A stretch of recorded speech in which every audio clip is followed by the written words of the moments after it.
Graças a Deus, queridos. E hoje nós vamos estudar a carta de Paulo a Filemon, que se encontra já mais para o final do Novo Testamento, entre os livros de Tito e Hebreus. Uma carta de um capítulo apenas, mas que pode nos ensinar muito, principalmente acerca de relacionamentos. Alguns irmãos de determinada igreja dedicaram suas férias a um projeto missionário.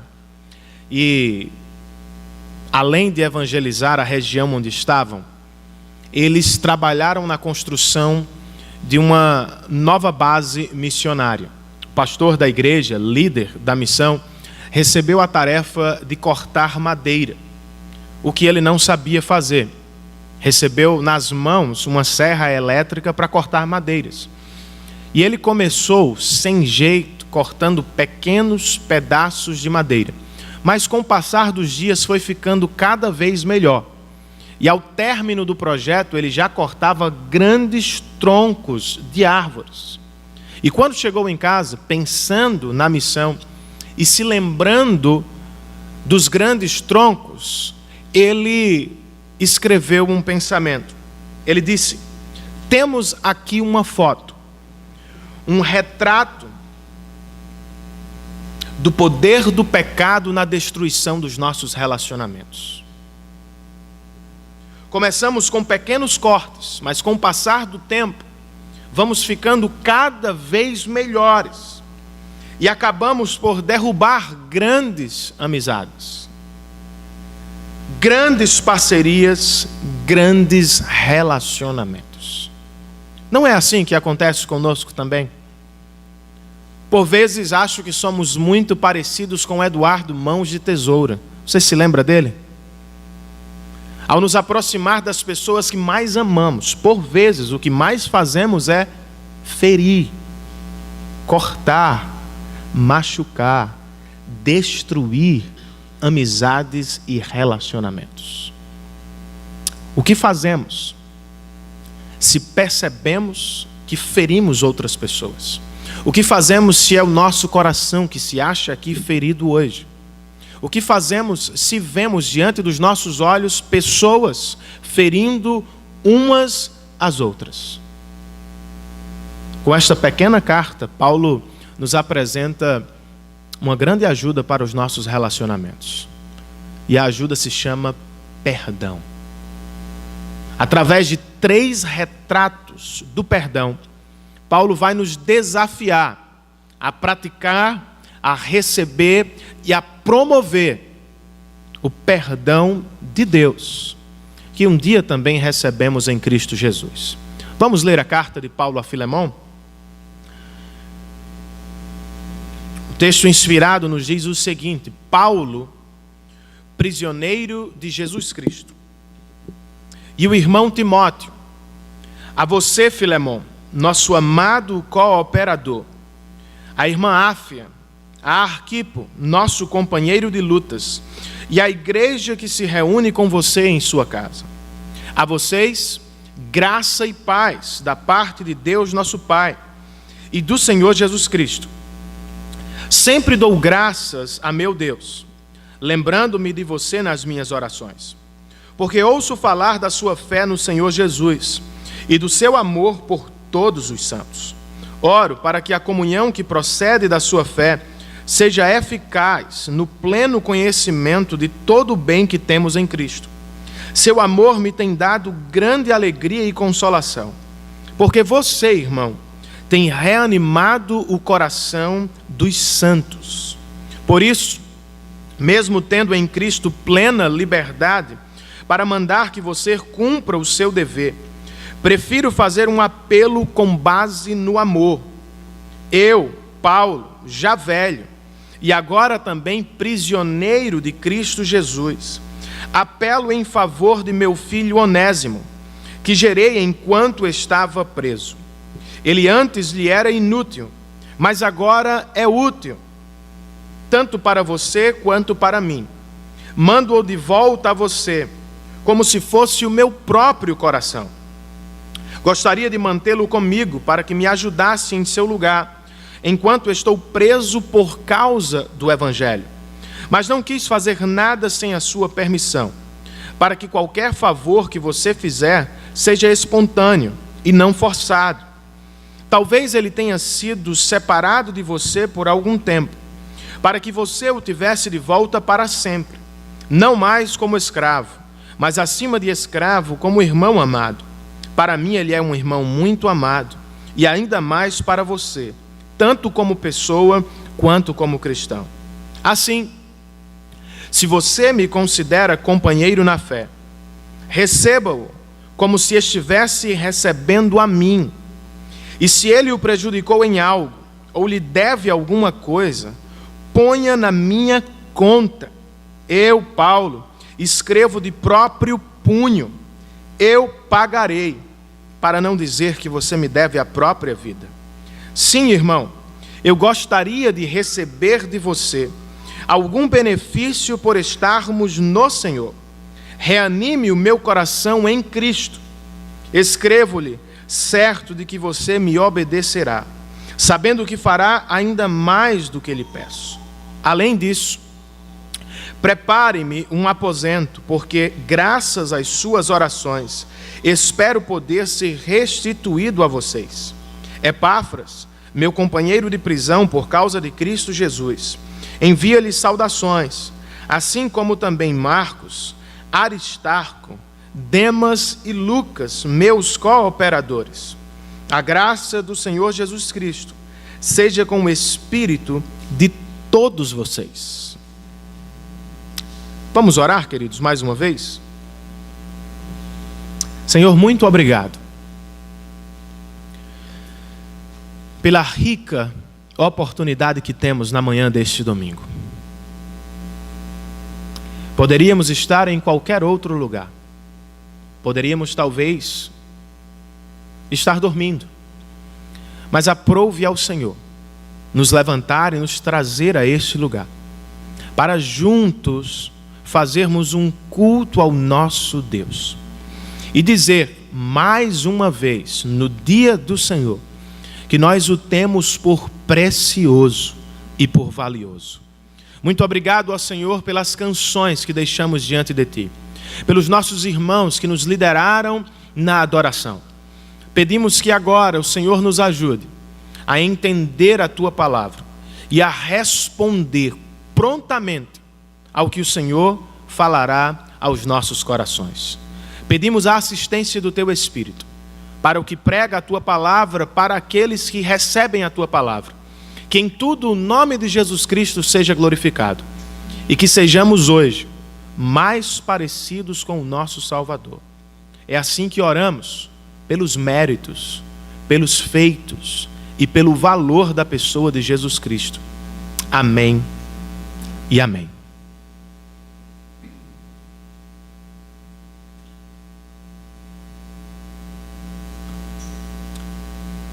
Quem escreve esta miniatura de carta?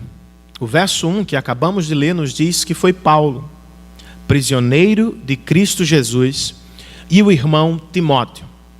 Paulo está provavelmente preso em Roma e escreve esta carta da prisão, com a ajuda de Timóteo, que possivelmente a redigiu para Paulo. Para quem ela é endereçada? Primeiro e principalmente para um homem chamado Filemão, mas não apenas para Filemão. Paulo também a endereça para sua esposa, para outro obreiro local, e chega a dizer que a carta deve alcançar também a igreja. Não é uma carta apenas para Filemão, mas deve ser lida para toda a igreja. Qual é o propósito dela? Por que Paulo toma tempo e escreve esta pequena carta a Filemão?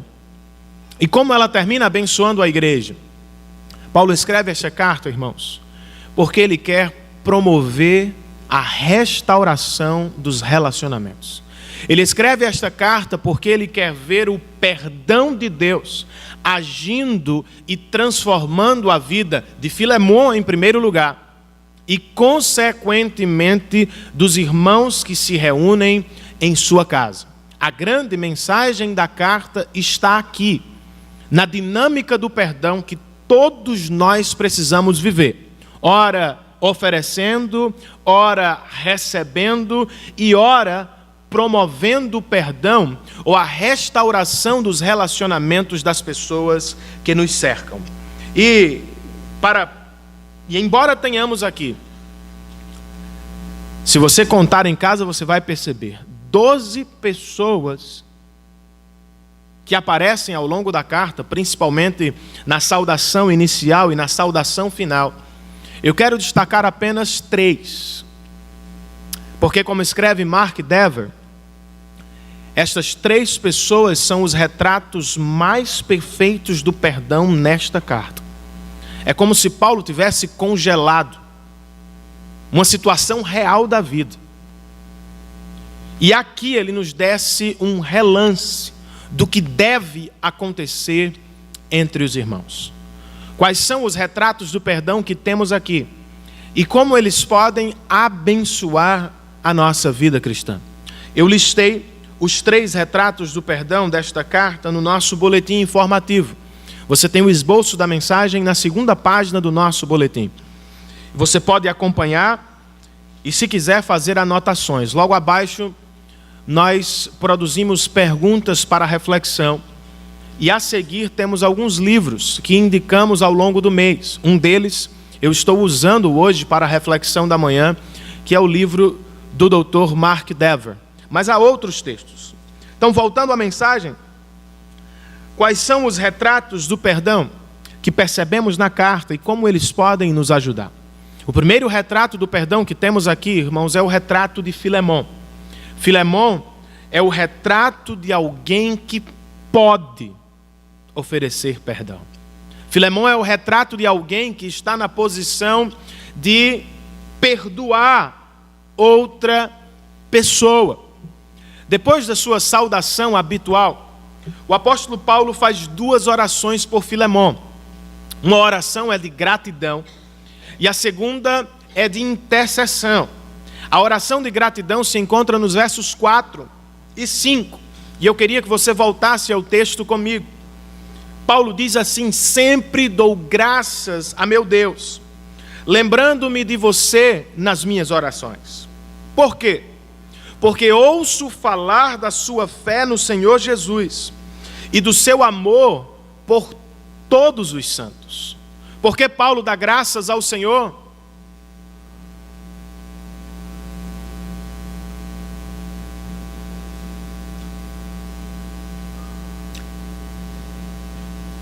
Porque Paulo enxerga em Filemon os 2 maiores mandamentos de Deus para nós. Ele vê em Filemon fé e amor por Deus em Jesus Cristo. E ele enxerga em Filemon amor pelo próximo, amor que se revela no cuidado do meu próximo. Em outras palavras, Paulo dá graças a Deus, porque Filemon ama a Deus, e este amor é visível, e este amor se materializa, e este amor se concretiza no cuidado pelos irmãos.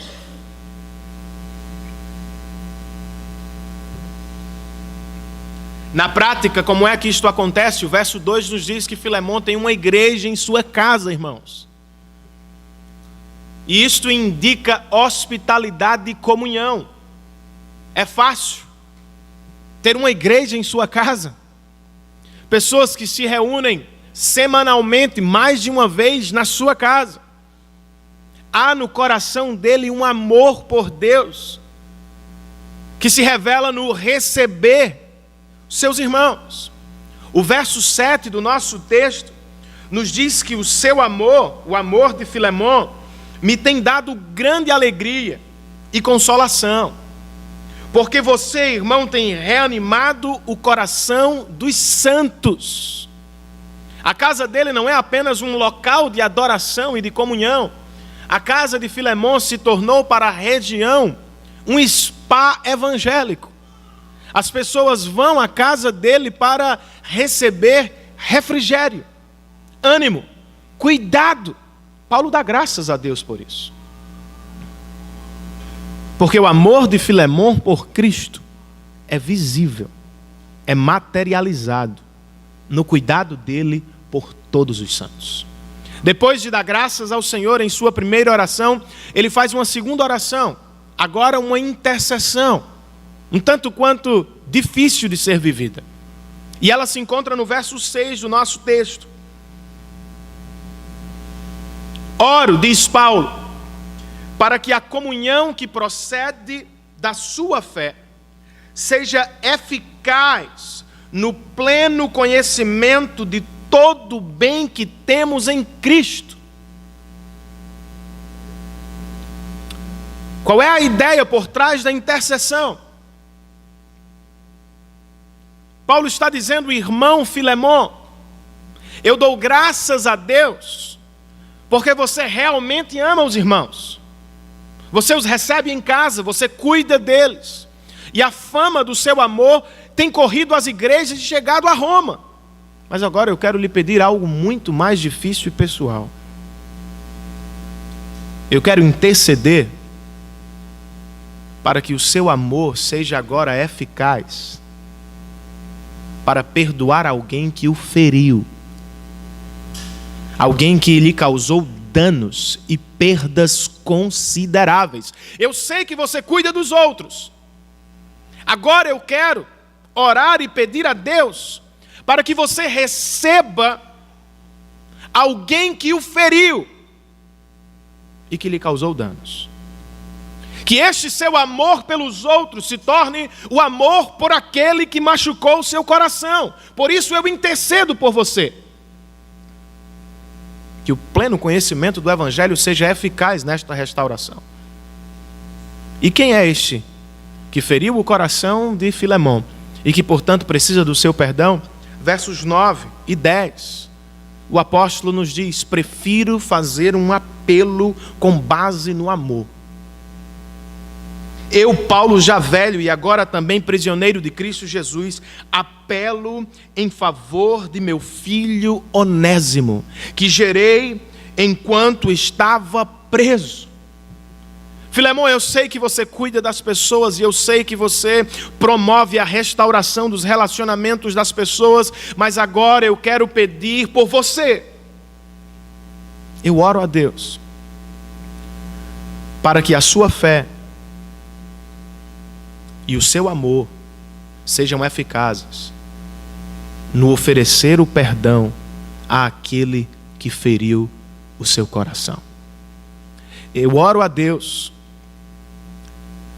para que você não ocupe o centro das atenções.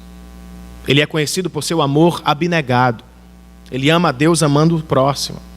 Mas geralmente quando somos feridos, tomamos o centro das situações. E Paulo está dizendo, eu oro a Deus para que o seu amor permaneça centrado em Deus, para que você não se torne agora egoísta, para que você não ocupe o centro da situação, para que você ofereça perdão a Onésimo. E talvez você diga, é uma coisa muito fácil de se fazer. Vamos, Filemon, ofereça o perdão a Onésimo, não tem muito o que fazer. E aí Mark Dever, ele escreve o seguinte no seu comentário, eu acho muito interessante, e por isso quero ler para vocês. No mundo antigo, o perdão não era uma coisa considerada louvável. Filemon não seria engrandecido por praticar o perdão na sua cidade.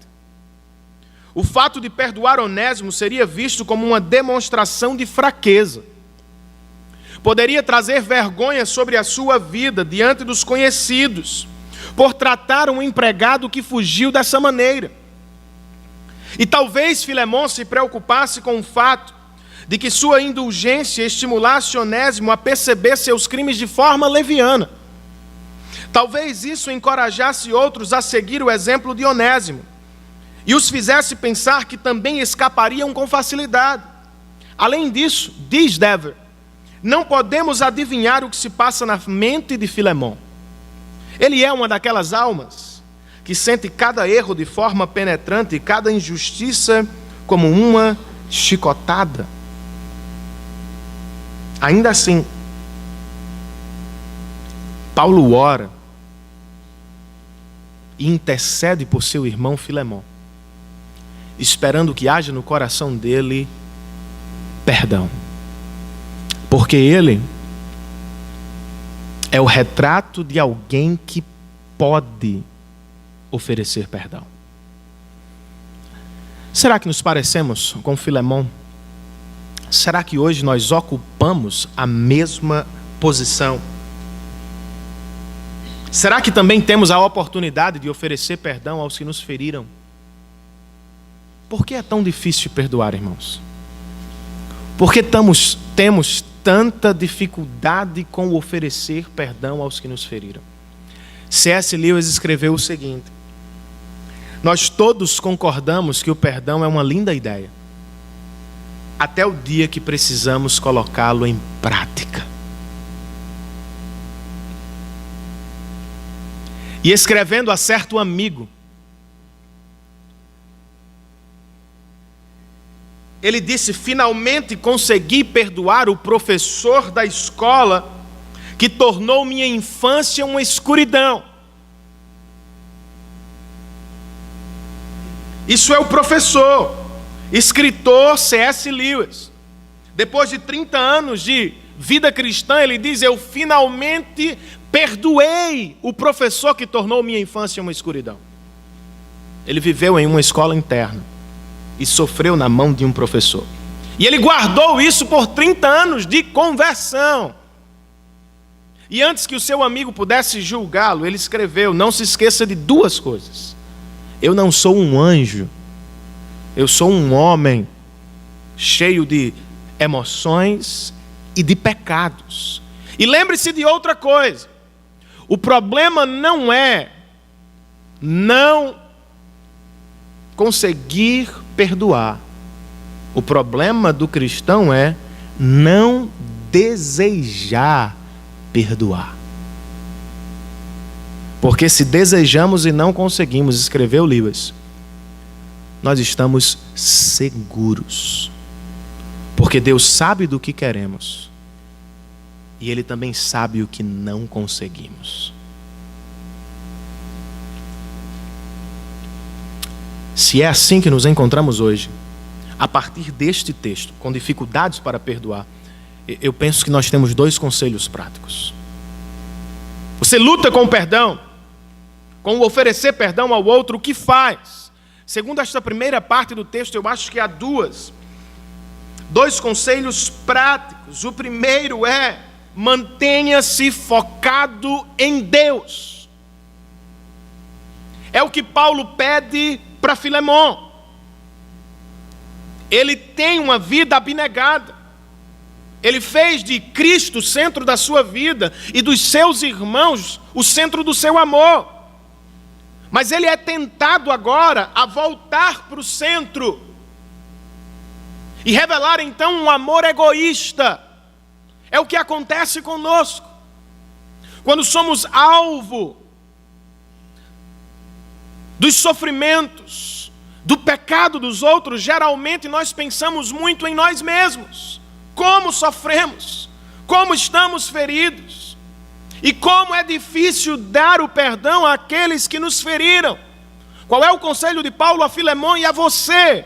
Mantenha-se focado em Deus. A glória de Deus é mais importante do que o meu ego. Fazer o que é certo diante de Deus é melhor do que fazer o que é certo aos meus olhos. E se eu mantenho os meus olhos fitos no Senhor, eu posso orar, como Jesus nos ensinou: Pai, perdoa as nossas dívidas, assim como temos perdoado aos nossos devedores.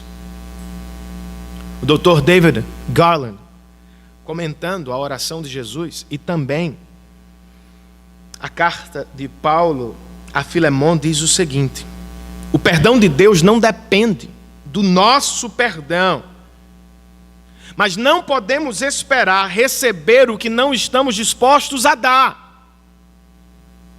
E quando fechamos a mão para dar, também fechamos a mão para receber. Qual é a ideia dele?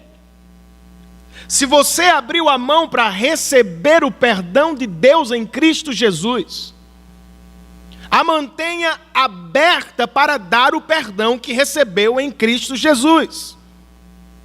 Se sabe que cometeu grandes pecados contra Deus e recebeu de graça o perdão em Cristo Jesus, mantenha sua mão aberta para fazer com o outro o que Deus fez com você.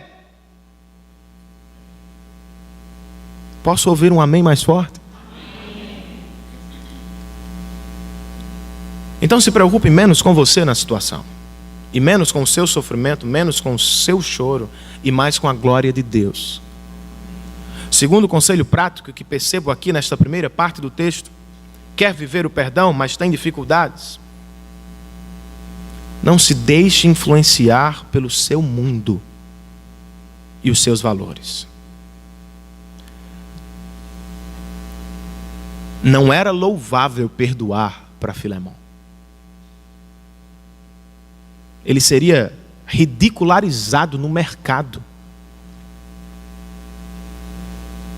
Provavelmente ele sofreria com seus outros empregados, que seguiriam o exemplo de Onésimo. Ele seria visto por bobo, tonto, idiota. Porque os valores de sua cultura não são os valores de Deus. A grande tentação era: escuto a Paulo, enviado por Deus, ou escuto o mundo. Não é a mesma tentação que enfrentamos, irmãos? Perdoar o cônjuge? No trabalho as pessoas dizem que eu não preciso fazê-lo. Na verdade, dizem que posso ser feliz até sem ele. Perdoar aquele que me causou danos materiais, como foi o caso aqui? Não. Os meus amigos dizem que devo processá-lo e arrancar dele até a última gota de real. E aí, se você toma a postura cristã, por vezes você é visto por tonto, bobo. Lá vai o bobo cristão, que abdicou dos seus direitos em nome da fé. Meu irmão, você precisa escolher em algum ponto da vida, e neste em específico, a quem você vai ouvir: o mundo e os seus valores, ou a Bíblia e o seu Deus. Você pode até ser ridicularizado pelo mundo, mas você e a outra pessoa serão grandemente abençoados se der ouvidos a Deus. Porque quando damos ouvidos aos valores do nosso mundo, geralmente nós saímos ganhando, mas os outros saem perdendo. E o que o Evangelho quer fazer conosco é restaurar relacionamentos, e não nos dar vencedores e perdedores. Que o Espírito do Senhor promova desejos e coragem para perdoarmos uns aos outros. Não porque podemos, não porque somos capazes, mas porque fomos alvo do perdão de Deus. Amém, queridos? O segundo retrato do perdão que temos no texto é o retrato de Onésimo. Onésimo é o retrato de alguém que precisa de perdão. O apóstolo já apresentou suas duas orações por Filemão. Ele agradece a Deus por sua fé e seu amor, e ele pede que haja no coração de Filemão perdão, reconciliação com seu irmão Onésimo. Mas quem é Onésimo? Para Paulo. E por que Filemão deve recebê-lo, perdoá-lo e tratá-lo como alguém especial? Em primeiro lugar, e de acordo com Paulo, Onésimo é alguém transformado pelo Evangelho de Jesus Cristo. Veja o que Paulo diz no verso 10, nós já lemos, mas vamos ler outra vez.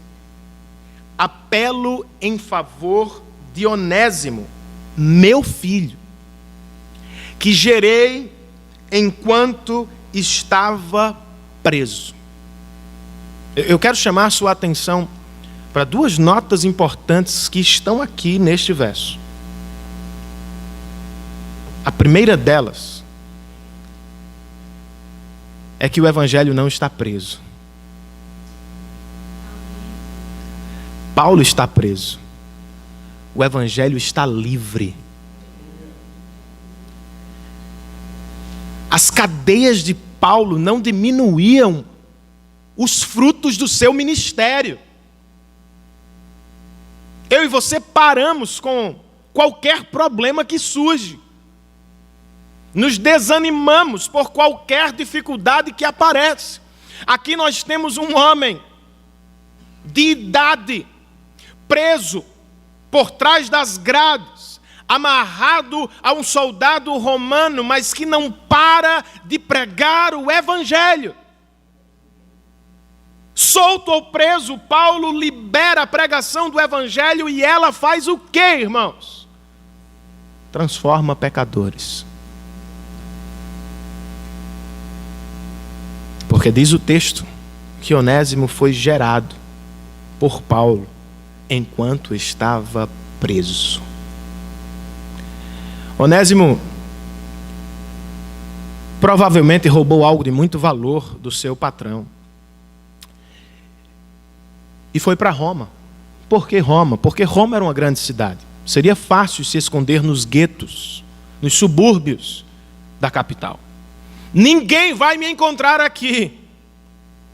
Ninguém vai me perceber aqui. Ninguém vai me perseguir aqui. Não sei como.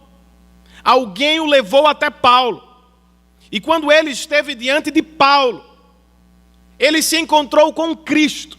E se encontrando com Cristo, ele deixou de ser escravo do homem e passou a ser servo do amor de Deus.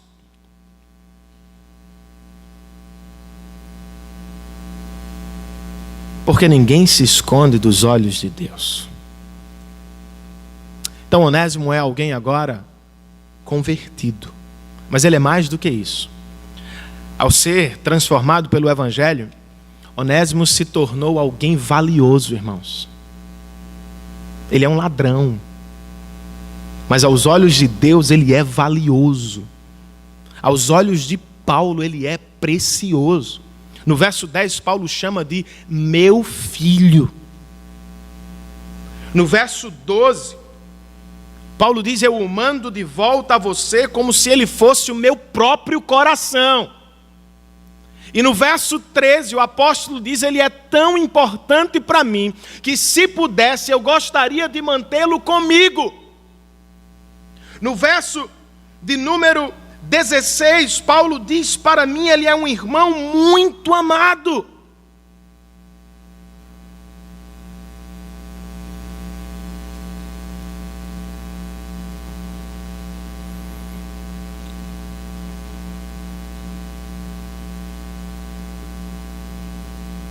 Pecador transformado.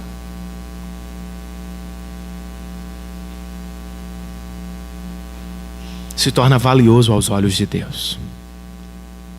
Quem é Onésimo? E por que Filemão deve recebê-lo? Porque segundo os versos 15, 14, 15 e 16, Onésimo agora é um irmão em Cristo. Você sabe o que é isso, meu irmão? Paulo diz no verso 15: talvez ele tenha sido separado de você por algum tempo, para que você o tivesse para sempre, eternamente. Não mais como escravo ou servo contratado, mas acima de escravo como irmão amado. Legalmente, Onésimo é propriedade de Filemão. E Filemão pode fazer com ele o que quiser, inclusive crucificá-lo de cabeça para baixo. Ele é sua propriedade, ele é seu objeto. Mas quando Paulo escreve a Filemão, ele diz: Filemão, você não é igual aos outros. Os outros senhores tratam os seus empregados por objeto. Mas você não. Eu não quero apenas que você receba o seu servo. Eu quero que você abrace o seu irmão em Cristo Jesus. Isso me chama a atenção, irmãos. Na verdade, duas notas muito importantes me chamam a atenção nos versos 15 e 16. Primeiro, nós temos aqui o que os intérpretes da Bíblia chamam de passiva divina. Não sei se você percebeu, mas Paulo diz que, verso 15, talvez ele tenha sido separado de você. Ele não se separou de você. Você não se separou dele. Talvez ele tenha sido separado. Humanamente falando, foi ele quem roubou. E foi ele quem fugiu. O que Paulo está dizendo é que Deus está sobre as situações da vida. E que possivelmente Deus permitiu a fuga para encontrar Onésimo em Roma e transformá-lo em um filho de Deus e um irmão em Cristo. Isso resolveria muito dos seus problemas, viu? Entender a vida pelos óculos de Deus. Não é simplesmente a pessoa que pecou contra você. Há algo muito mais forte. Há alguém muito mais sábio orquestrando os mínimos detalhes da sua vida. Outra coisa que me chama a atenção.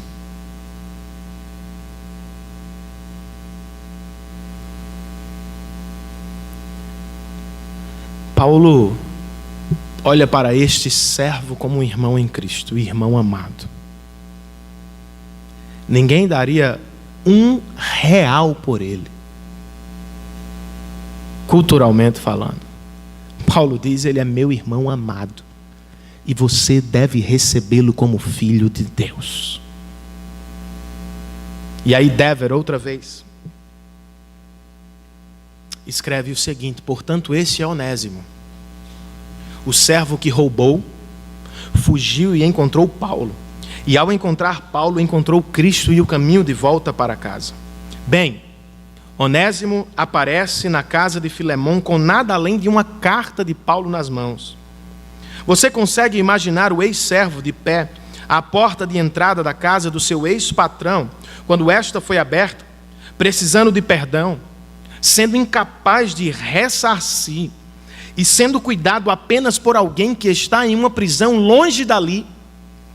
Em certo sentido, o desamparo é incomparável. Ele não pode oferecer nada e merece toda a punição. Contudo, ele permanece lá sem desculpas para apresentar. Por quê? Porque ele é o retrato de alguém que precisa de perdão. Será que nos parecemos com ele em algum momento da vida, irmãos? Será que também precisamos de perdão? Claro que sim. Precisamos do perdão dos outros.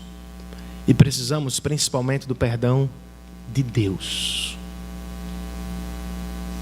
Mas você tem coragem e humildade para pedir perdão aos outros? Já ouviu o ditado que diz o seguinte: o não cristão é alguém que está errado, e o cristão é alguém que está errado, mas não admite. Por vezes pensamos que o cristianismo nos cobre com um véu de pureza imaculada, e que nós somos as pessoas mais justas diante do mundo. E isso não é verdade, irmãos. Não pedimos perdão porque não nos reconhecemos pecadores.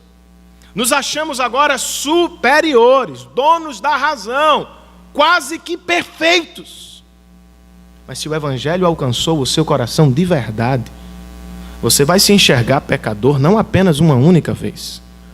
Todos os dias da sua vida, Deus vai arrancar o verniz e apagar a sua maquiagem, a fim de que você se enxergue como um pecador carente da graça de Deus. Mas isso só pode acontecer, irmãos, se uma mudança interior surgir no nosso coração, já tentou mudar de hábito e não conseguiu? Já tentou vencer algum comportamento sem sucesso? Por vezes nós tentamos, mas fracassamos, porque nós não temos poder para mudar, irmãos. Nós carecemos de uma operação espiritual chamada novo nascimento. E é o que Onésimo viveu ao se encontrar com Cristo. Ele só vai à casa do seu patrão pedir perdão, porque se viu um dia pecador diante de Deus, carente da graça do Senhor. Você se enxerga assim? A maioria das pessoas vai sair das igrejas evangélicas hoje com palavras nos ouvidos do tipo: você é lindo, você é fantástico, você é a pessoa mais maravilhosa do mundo. Não é o que acontece aqui. E só para imitá-los em uma prática, vire aí para a pessoa que está do seu lado e relembre-a. Diga para ela: você é um pecador. Diga aí, diga aí.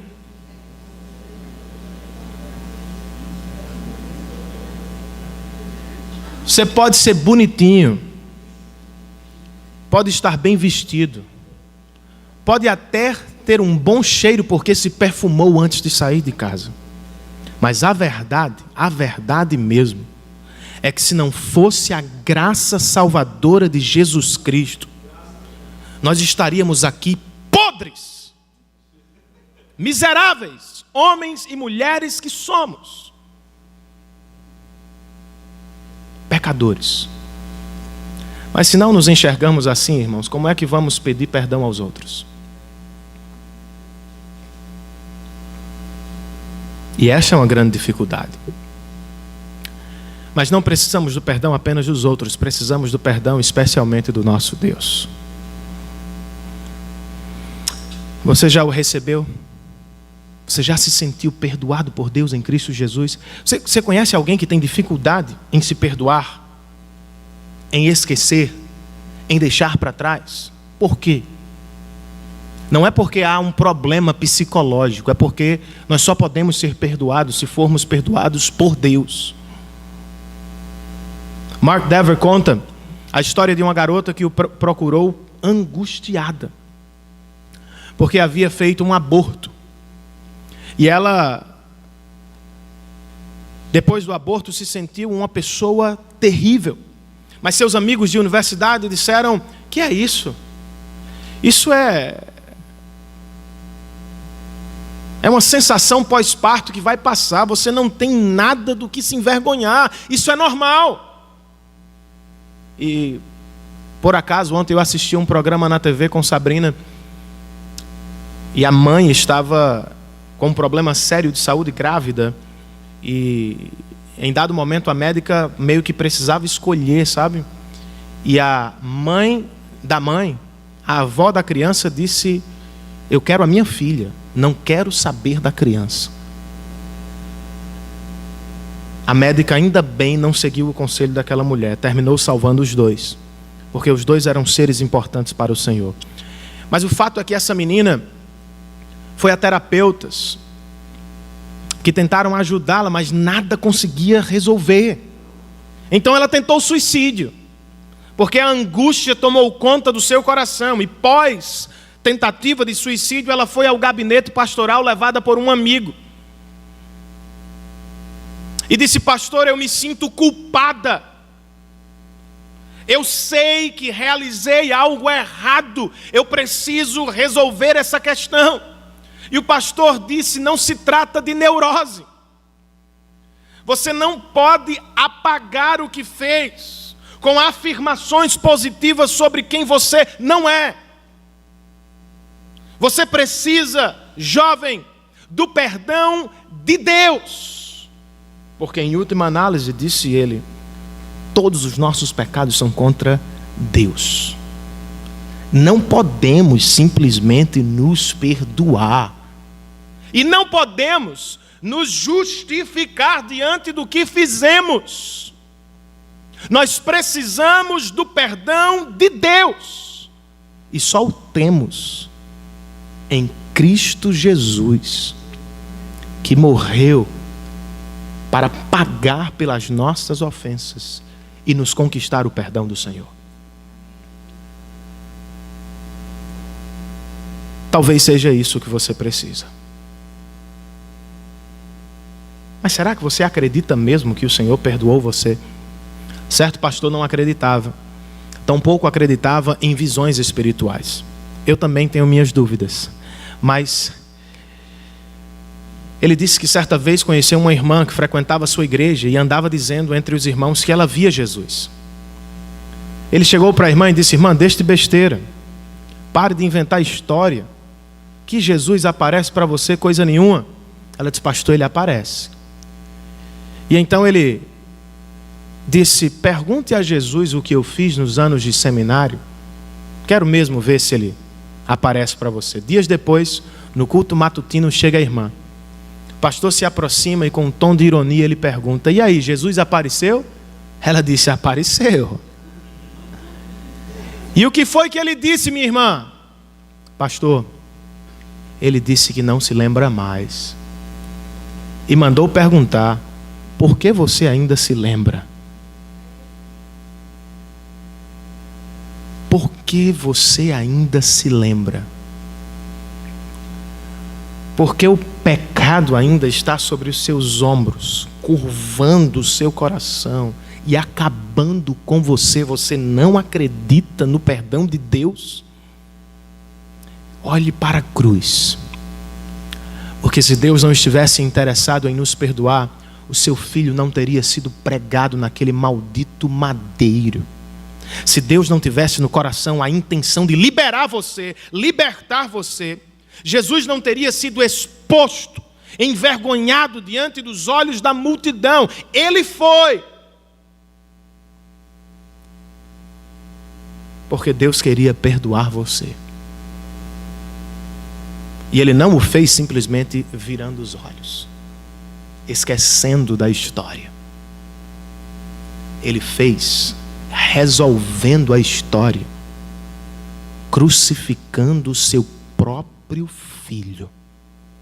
Não se trata do que você fez, não se trata do que eu fiz. Perdão de Deus tem a ver com o que Cristo fez por nós na cruz do Calvário, irmãos. Ele sabe do que você fez ontem. Ele sabe do que estamos fazendo agora.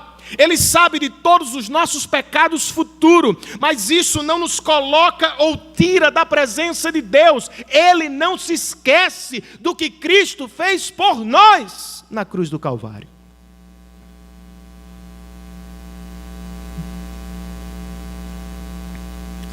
Se você precisa de perdão, receba-o pela fé no que Cristo fez por você na cruz do Calvário.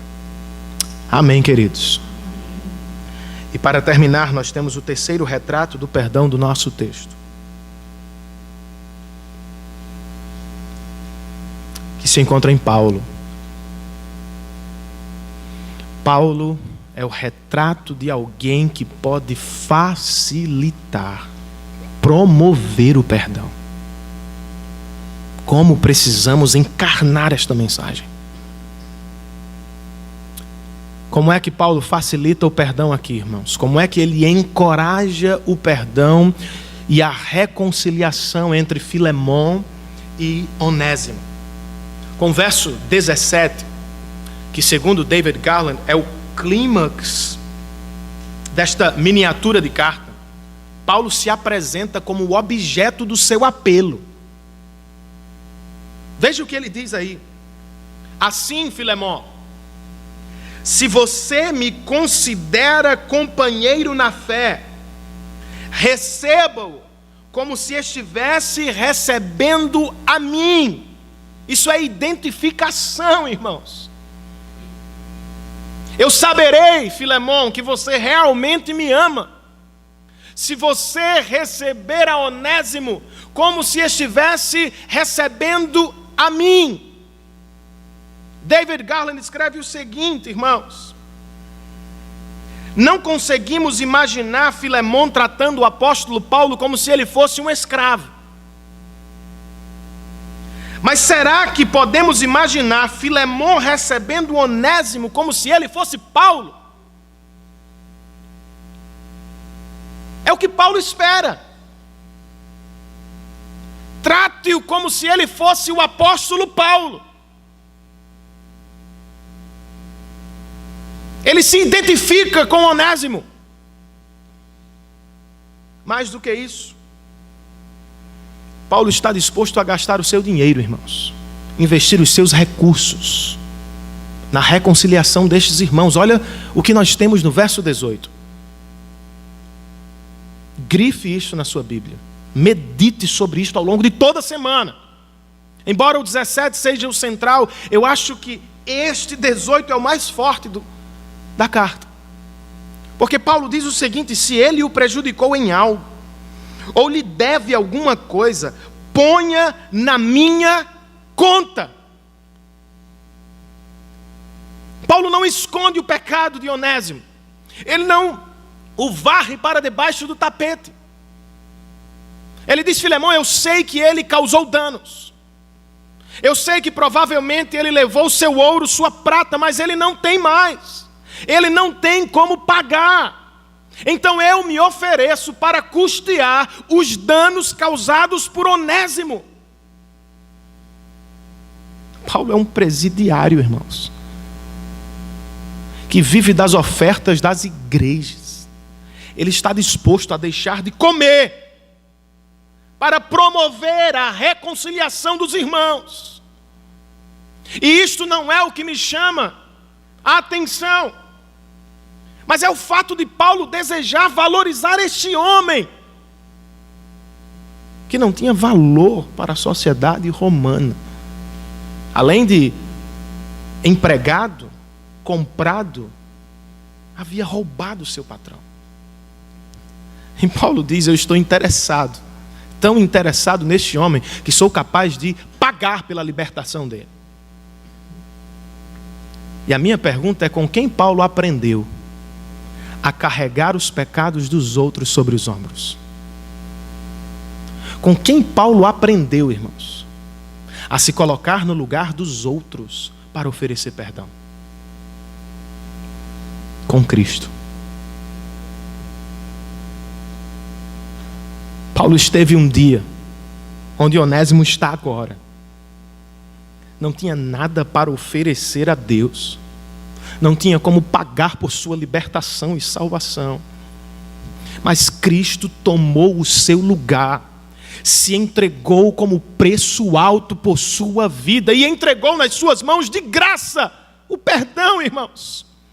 Paulo não apenas prega o Evangelho, Paulo não apenas ensina o Evangelho, ele encarna o Evangelho aqui e faz por Filemon, por Onésimo, o que Cristo fez por ele na cruz do Calvário.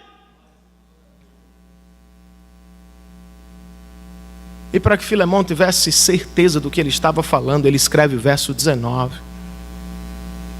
Eu, Paulo, escrevo de próprio punho, provavelmente doente, não podia escrever. Timóteo escreveu toda a carta, mas aqui ele toma a pena e faz questão, provavelmente, de colocar em letras garrafais: eu, Paulo, escrevo de próprio punho, Filemon, eu pagarei por Onésimo. E mais do que isso, ele deseja ver de perto e com os próprios olhos a reconciliação entre os irmãos. Verso 22. Além disso, Filemon, prepare-me um aposento, porque graças às suas orações espero poder ser restituído a vocês. Irmãos, isso me chama a atenção, porque Paulo poderia fazer qualquer outra coisa. Plantar uma nova igreja, este era seu sonho e sua grande ambição na vida. Visitar igrejas já plantadas, que podiam cuidar dele agora na sua velhice. Quem sabe viver à beira da praia, numa pousada, tomando água de coco. Não é o que ele faz. Ele diz: eu quero ir à sua casa, Filemon. Eu quero acompanhar essa história. Eu quero ver de perto a reconciliação entre vocês. Porque eu sei que a reconciliação entre vocês pode abençoar toda a igreja que se reúne na sua casa. E porque eu amo ser para vocês o que Deus fez Cristo ser para mim, um instrumento de reconciliação. Será que nós temos este mesmo desejo no coração, irmãos? Será que sonhamos em ser instrumentos de reconciliação?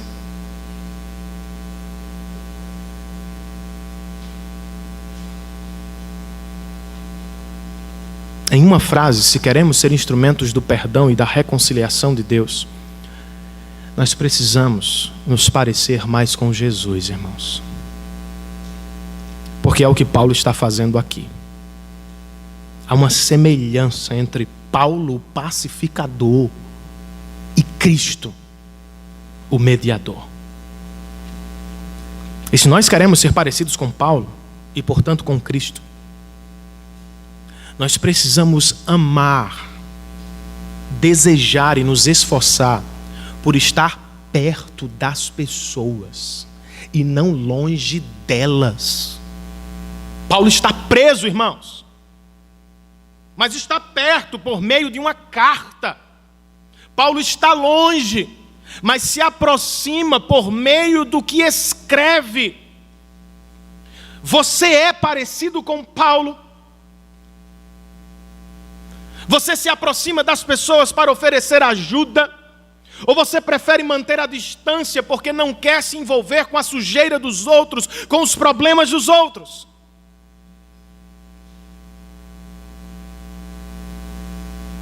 Outro dia eu vi uma postagem de um cristão que muito me entristeceu. Ele se gabava por viver fora do nosso país e dizia não ter um pingo de saudade por voltar à sua pátria. Eu não sou cego, irmãos. A realidade está diante dos nossos olhos. Mas naquele momento eu ainda comecei a minha resposta, né? Voltei atrás porque eu acho que não tinha nem orado ainda. Mas eu fiquei pensando comigo mesmo, será que este irmão se parece com Cristo? Porque ele falava no tom de deboche, sabe? No tom de, eu estou num país de primeiro mundo, como é que eu vou trocar este país pelo Brasil? Eu fiquei me perguntando, será que ele se parece com Cristo? Cristo não trocou a Europa, irmã Marta, pelo Brasil. Cristo trocou o céu de glória pela terra manchada por nossos pecados. Ele não fez uma viagem intercontinental.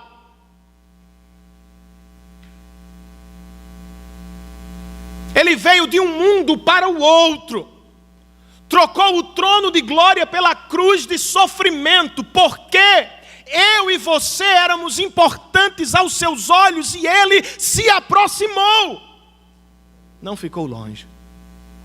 E aí eu fiquei pensando, esse irmão não se parece com Neemias, discípulo de Cristo, que sendo copeiro do rei, ao ouvir sobre a desgraça do seu povo, abandonou o conforto e foi ajudar os seus irmãos. Ele não se parece com Esther, discípula de Cristo, que sendo esposa do rei, arriscou a própria vida para salvar o seu povo. Você se parece com Cristo e com os seus discípulos? Então por que você quer manter distância? Porque é mais confortável, mais fácil, você já tem os seus problemas. Mas se Jesus um dia se aproximou de você para resolver o grande problema entre Deus e você, você será alguém que se aproxima dos outros para ajudar com seus problemas.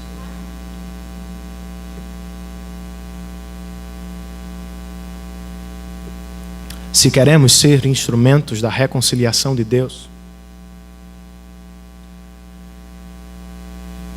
nós precisamos estar dispostos a gastar dinheiro, recursos, energia e tempo com as pessoas.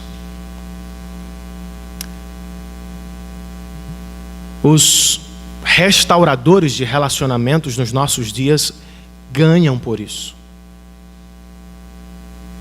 E até certo ponto devem ganhar, pois é trabalho. Paulo quer ser cobrado por isso. Paulo diz: cobre-me, me mande a conta. Ele não tem como pagar.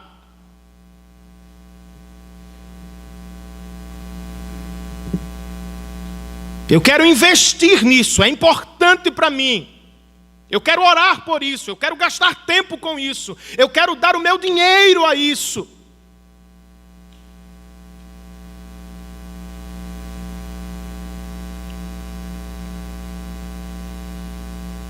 Se somos parecidos com Jesus e com o apóstolo Paulo, nós vamos investir tempo, dinheiro e energia na restauração do relacionamento entre o homem e Deus. Missões. Não apenas no nosso prazer, no nosso conforto, nos nossos brinquedos, no nosso sei lá o quê. Mas se Cristo habita em nós, e se nós sabemos que um dia fomos reconciliados com Deus pelo alto preço da cruz, nós vamos separar quantias e quantias como adoração do nosso coração para ligar pessoas a Deus em todos os cantos da terra. E vamos também, irmãos, investir na restauração das famílias à nossa volta. Acompanhando, visitando, cuidando, orando. Isso não é trabalho do pastor apenas. Não é trabalho da irmã missionária Zaida apenas. Isso é seu trabalho. Precisamos ser reconciliadores. E por fim, irmãos, se desejamos ser instrumentos de Deus na reconciliação, precisamos ser modelo, referencial dos que nos assistem. Você escolheu liderar algum ministério? Você escolheu ter filhos? Então assuma a sua missão, meu irmão. Deixe de onda. Seja para os que olham para você um modelo. Porque é o que Paulo está sendo para Filemon. Ele não está pedindo algo que não esteja disposto a fazer. Filemon, eu sei que vai ser difícil para você, mas eu estou gastando também com isso, porque é importante para mim. Faça isso, Filemon, você vai abençoar toda a igreja.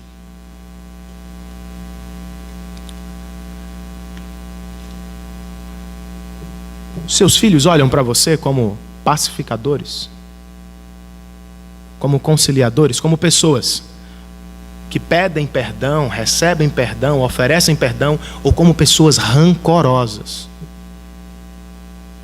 duras, sem graça. Você acha que eles vão ser diferentes? Os liderados, no seu trabalho, na igreja. Você já tentou? Já fez essa pesquisa? Me digam aí o que é que vocês acham de mim. Você teria coragem de fazer isso? Teria coragem de ouvir o que as pessoas dizem sobre você? Não é brinquedo, irmãos. Não estou dizendo que é fácil.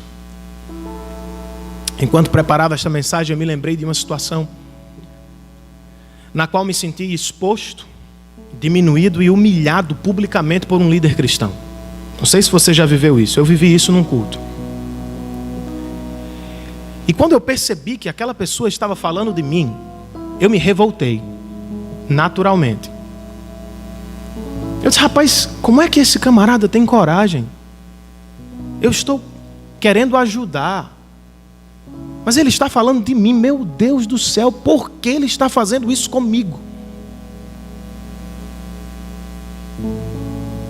E eu decidi no meu coração ir embora. Se eu vou embora, eu não preciso ouvir isso. Eu não sou essa pessoa. E aí, irmãos, quando eu fui me levantar, minhas mãos ficaram presas na cadeira.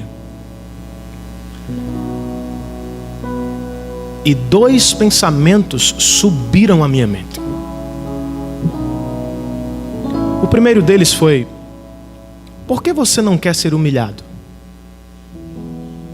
Se Jesus foi por você. Por que você tem tanta dificuldade em ser exposto? Se o meu filho amado esteve pregado a uma cruz sem pecado, por causa de você. Eu bati no meu coração e disse: Senhor, eu quero ser parecido contigo. E o segundo pensamento que me ocorreu foi sobre o que eu poderia estar ensinando. Me levantar e ir embora, é assim que cristãos resolvem seus problemas? O que estaria eu ensinando aos meus irmãos que me assistiam? E eles estão sempre assistindo. É assim que a gente resolve? Não gostei do que você falou, vou embora. E a repercussão disso nos casamentos. É assim que a gente se resolve? Não gostei do que você fez, vou embora, divórcio. É assim que a gente vive na igreja, não gostei daquilo, fui repreendido, vou embora. Falei: não, Senhor, eu vou ficar por Cristo e pelos meus irmãos. E aí eu curvei a cabeça, irmãos, eu apanhei. Eu apanhei. No meu coração era como se fosse vara verde. E dentro do meu coração eu chorei. Mas eu chorei lutando contra o meu ego. E dizendo: eu quero ser parecido com Cristo. E eu vivi naquela noite uma graça sobrenatural. Porque eu passei a ter alegria no que estava acontecendo. É o que Jesus escreveu no Sermão da Montanha. É o que Marco canta em uma de suas músicas. Se vocês forem perseguidos por causa do meu nome, não fiquem tristes, saltem de alegria, porque assim foram os profetas antes de mim. Mas não foi fácil. Mas um dia eu aceitei o chamado de Deus de me tornar líder cristão, líder da minha casa. E eu preciso pensar para além do meu umbigo, para além do meu egozinho, para além do meu orgulhozinho, do meu nomezinho, da minha famazinha. Eu preciso pensar nos outros. Você pensa? Você se preocupa com eles? E com o que estão aprendendo na sua vida?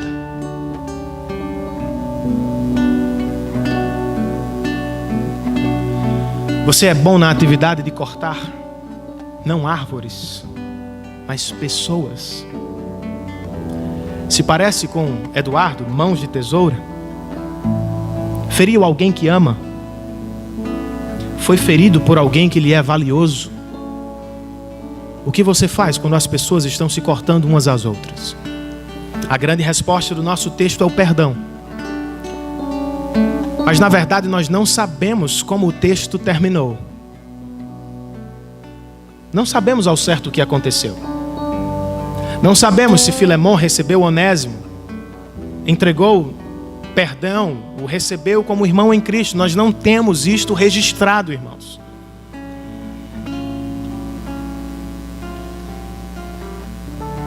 E quando os autores nos deixam sem o final, é porque eles esperam que nós completemos. Nós não sabemos o que realmente aconteceu, mas sabemos o que pode acontecer na nossa casa, nos nossos relacionamentos, na nossa igreja. Vamos perder os relacionamentos que um dia nos foram preciosos? Ou vamos dar aos outros o perdão que um dia recebemos de Cristo?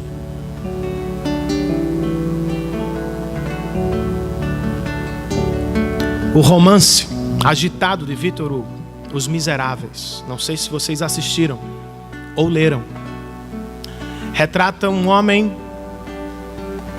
que ficou preso 19 anos porque roubava pão para comer. E depois de receber a anistia, ele procurou um lugar para dormir e não o encontrou. Até que um bispo generoso de determinada cidade abriu sua casa e o colocou num quarto confortável. Mas enquanto o bispo e sua irmã dormiam, ele foi ao armário, pegou toda a prata da casa e saiu na escuridão. Na manhã do dia seguinte, os policiais estavam à porta do bispo, com a prata recuperada e com o ladrão, Jean Valjean. E o que acontece surpreende todo mundo, muito mais o ladrão. Porque quando o bispo se encontra com ele, ele diz: você está aí, meu amigo. Você se esqueceu dos castiçais. Eles são de prata, valiosos, vão ajudar na viagem. Os policiais ficaram sem entender nada. Mas ele não é ladrão. Ladrão não, ele é meu hóspede. Ele é meu amigo. Os policiais se afastaram. O bispo se aproximou de Jean e disse: só se lembre de uma coisa, meu amigo. Se lembre de fazer o bem com aquilo que você recebeu. Deste ponto do livro, Jean foi transformado por uma atitude que não é parte do nosso instinto natural. O padre ofereceu perdão no lugar de vingança. E o perdão quebrou o mármore da alma daquele homem. Ele guardou os castiçais como lembrança, nunca os vendeu ou deu a ninguém, como lembrança da graça de Deus. E resolveu a partir daquele dia fazer com os outros o que o bispo tinha feito com ele. Por que você não imita o bispo? Por que você não liberta pessoas? Por que você não imita Jean? Por que você não faz com os outros o que fizeram com você? Por que você não segue Paulo e vive para a reconciliação dos relacionamentos? Por que você não imita Cristo, que morreu na cruz do Calvário para lhe oferecer perdão de graça? Vamos nos colocar de pé, irmãos. Vamos responder ao Senhor.